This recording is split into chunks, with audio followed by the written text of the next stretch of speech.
Žai, kas iš jūsų apskritai yra girdėjęs tokį terminą kaip dekarbonizacija. Prisipažinsiu, aš iki šiol taip pat jo nesu girdėjęs. Paulius su šiuo savo Porsche retai kada kur išvažiuoja, nes jie elektra šiek tiek išlepino ir jis man pats tą kartą prisipažino, kad tiesiog bijo su šiuo automobiliu kažkur važiuoti, nes bijo, kad kažkur pakeliui jis tiesiog sustos ir nebevažiuos. Kiekvieno sūkių suvirpėjimo bijo, kiekvieno garselio bijo, kiekvienos vibracijos. Tai vat ieškom būdų, kaip tą Pauliaus fobiją išvaryti, tai galbūt dekarbonizacija bus viena iš tų paslaugų, kuri padės Pauliui šiek tiek labiau pasitikėti savo automobiliu su vidaus degimo varikliu. Papasakokit, kas tai yra ta dekarbonizacija, nes man pačiam labai įdomu, negirdėta paslauga. Dekarbonizacija kaip nuo angliško žodžio dekarbon, tai reiškia anglis, anglies šalinimas iš vidaus degimo variklio. Kaip žino, degimo proceso metu mes turim daug visokių nereikalingų medžiagų, kurios susidaro. Tai anglies nuosėdos, dervos, šlakai, rūgštys ir taip toliau. Tai visą šitą reikėtų pašalinti iš automobilio variklio, kad jis kuo ilgiau tarnautų ir jo eksploatacija mums pigiau kainuotų gyvenimo trukmėj. Tai aišku, visą šitą pašalinti reikėtų išmontuoti kolektorius, įsiurbimo vožtuvus ir taip toliau ir panašiai. Bet tai yra brangus ir ilgas procesas. Todėl mes naudojam procesą tokį kaip dekarbonizacija. Jeigu vairuojate dizelį, tai klausimas ne ar suges ekologinės sistemos, o kada suges ekologinės sistemos. Tai čia tiesa, kad dekarbonizacija gali padėti tų gedimų išvengti. Tai ne tik tiesa, ne tik, kad gali padėti, bet yra tiesa, jinai ir padeda išvengti tų degimų. Kadangi dekarbonizacijos pagalba mes pašaliname anglies nuosėdas iš degimo kamerų, apskritai iš variklio. Tai visur, kur gali likti kažkokių tai degimo, kaip čia pasakyti, Liekanų jo, tai dekarbonizacija šitus dalykus gali tai pašalinti. pašalina. Todėl, kad dekarbonizacijos metu yra suintensyvinamas degimo procesas. Sakot, kad suaktyvina degimo procesą, bet ar nereikia bijoti aukštų temperatūrų to proceso metu, nes aš pats kaip turėdamas autoservisą labai nemėgstu tos priverstinės kietųjų dalelių filtrų regeneracijos paslaugos, nes ten tokia aukšta temperatūra išmetimo sistemai būna, kad ten net užsidegti kažkas tai gali. Čia nėra tokio dalyko? Ne, būtent dekarbonizacijos metu mes nepakeliame temperatūros degimo proceso metu, o ją suintensyviname, kuomet sudega tie visi nereikalingi komponentai. Tai tiesiog vyksta cheminė, fizikinė reakcija, kada suintensyvinamas degimo procesas. Tiesiog efektyviau visos tos nuosėdos sudega, nepakeliant temperatūrą. Tai yra vandenilio dujų generatorius.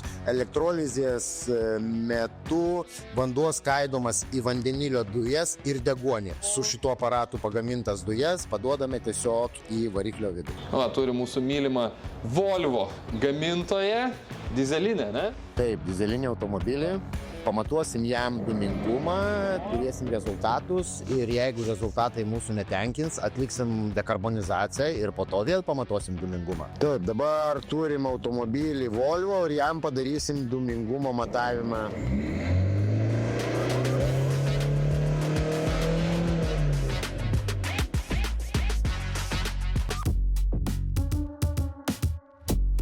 Antrą matavimo rezultatą, atliksime trečią matavimo rezultatą, kaip ir techninėje apžiūroje atlieka. Rezultatas buvo, kaip matėte, 1,53, kas, manau, jau tikrai neatitinka dūmingumo parametrų šitam automobiliui. Volvo automobilioje atlikom 3 dūmingumo matavimus, matavimo rezultatai tarp 1,4 ir 1,6, leistina riba yra 1,5, todėl su šito automobiliu yra rizika važiuoti technikinę apžiūrą dėl to, kad gali jos nepraeiti dėl dūmingumo. Ir šiaip ne tik, kad rizika, bet nuodijam. Nuodijam žmonės, teršiam gamtą, todėl šitam automobiliui reikia atlikti variklio dekarbonizaciją. Kaip tai atliekama? Atsijungsime oro padavimą po oro filtro, įvesime vandenilio dujas, kitaip vadinamas brauno dujas į turbiną ir leisim varikliui dirbti laisva eiga apie valandą laiko. Turim šiek tiek laiko, kol vyksta dekarbonizacija Volvo automobilių, galim pakalbėti apie kitas jūsų paslaugas. Tai man turbūt įdomiausia tai yra kietųjų dalelių filtro plovimas. Aš stebau pamatęs šitą aparatą, aš galvoju, kad jis didesnis bus. Įvairios yra įrangos, nuo mažesnės iki didelių uždarų spintų, kur dar galima valyti įdėjus, filtrus pasijungus, kad vanduo nesitaškytų. Mes turim tokį mobilesnį, kurį galime ir transportuoti. Važiuoti mes galim pas klientus, ką ir darome. į didelės kompanijas transporto, kurios turi jau pasiruošusius, išsiėmusius kietųjų dalelių filtrus. Todėl mes pradžiai įsigijome mobilų kietųjų dalelių filtro plovimo aparatą. Išplovus filtrą jis dar efektyvus, ar čia toks tik tai laikinas? Išplovus mes padarome testą ir pagal tai mes matome. Jeigu testas parodo teigiamus rezultatus, kuriuos mes žinome, tai reiškia filtras yra efektyvus ir vis dar gali toliau tarnauti sėkmingai. Tačiau jeigu testo rezultatai yra mūsų netenkinantis, ne tai kad mūsų, bet pagal gamintojo nustatytas normas, tada filtrą reikia keisti naujų.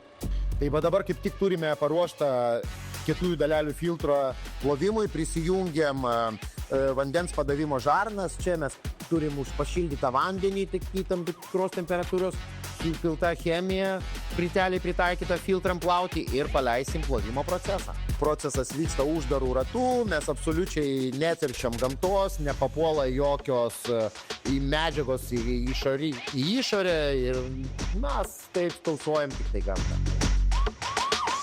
Procesas baigtas, valanda laiko praėjo, atsijungsim įrangą ir darysim matavimus vėl. Ponios ir ponai, antras bandymas. Ar po dekarbonizacijos pasieksime efektą?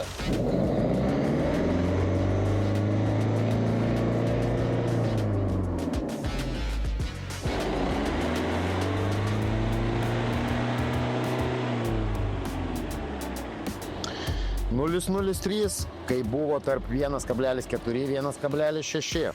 Na ir atliksim trečią matavimą.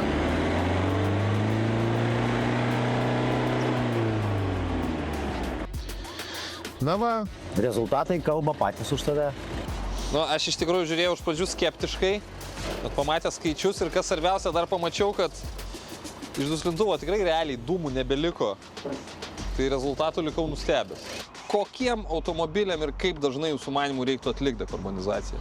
Dekarbonizacijos paslaugą tikslinga atlikti visiems automobiliams, kurie turi vidaus degimo variklius. Automobilis nuvažiavo pirmus 50 000 kilometrų ir atlikti dekarbonizaciją kas 10 000 kilometrų. Tai realiai galima sakyti, turbūt kiekvieną kartą keičiant tepalus reikia to padaryti. Kiekvieną kartą prieš keičiant tepalus tai yra naudingiausia, bet jeigu tepalai buvo pakeisti ir neatlikta dekarbonizacija, galima bet kuriuo momentu atlikti dekarbonizaciją. Tai aktualu visiems automobiliams, tiek benzinų varomiems, tiek dyzelinų varomiems, taip pat ir hibridams, todėl kad hibridiniai automobiliai taip pat turi vidaus degimo variklį. O dekarbonizacija ir kietųjų dalelių filtrų plovimas yra vienintelis jūsų paslaugos ar ne?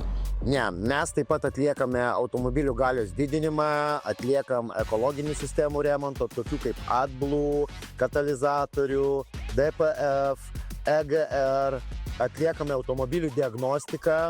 Visai neseniai pradėjome siūlyti tokią paslaugą kaip automobilių patikra prieš pirkimą, todėl kad susilaukėme pakankamai daug tokių užklausų. Tai plačiau, manau, galite tiesiog pasiskaityti tomada.lt, o mes lauksim Pauliaus atsiliepimų apie jo Porsche dekarbonizacijos rezultatus.